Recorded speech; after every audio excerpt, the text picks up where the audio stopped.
Section 512 is termed reversing the direction of rotation, of course, in a DC motor. And we might think that that is a simple idea, and I guess in some ways it is, but there are two things that you have to do in the case of wanting to reverse direction in a DC motor.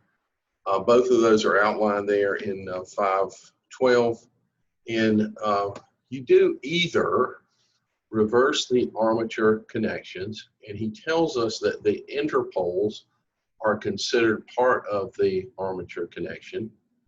The other thing is, another way we can reverse the direction is to change or swap both the shunt and or series field. So, you know, those are two ways that you can change the direction of a DC motor.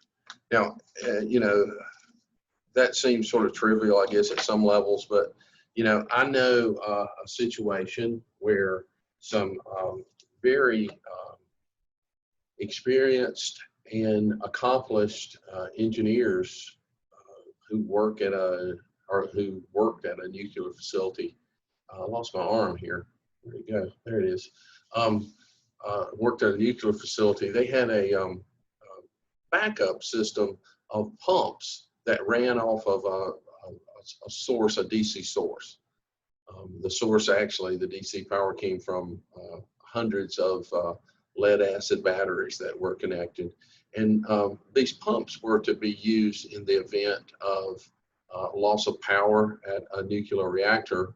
And you know, going through a test one time, they found that the action, instead of pumping, was vacuuming.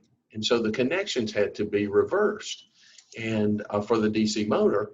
And these engineers had no real experience with this, and it's not something you see a lot of probably in school or that you would run into on any sort of regular basis. And so they didn't know or didn't remember what to do in that situation, and it caused a bit of a problem. I remember they sent them over to CPCC, Nuclear Regulatory Commission, mandated that they go through some training. So here I am with this group of, you know, some of these guys have advanced degrees in nuclear engineering, and I'm teaching them how to reverse a DC motor. And that part of the training went all of probably an hour, and I had them for the rest of the day. So I just sort of let them explore on their own.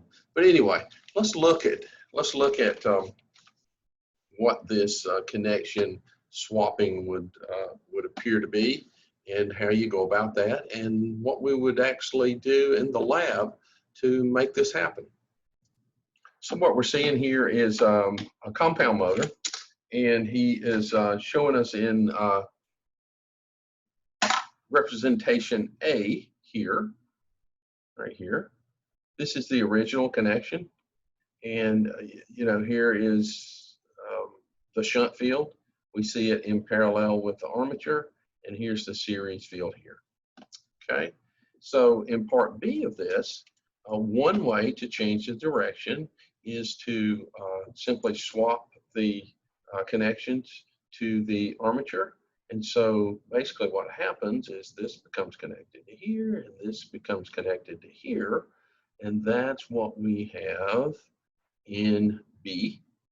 And he goes on to say that he calls them interpoles, but are actually shown as commutating poles here. They are considered a part of the armature. Okay, so we don't independently swap those connections. They're considered as one. Okay, and then what this is showing is the different connections for the swapping the series field. So this connection goes here, and you know, the lower connection goes here, which is probably better represented there, and also showing that same swapping of the shunt field. Okay, So, you know, as it's stated in here, when he's telling us how to do that, both the shunt and series field connections must be changed. Both of them.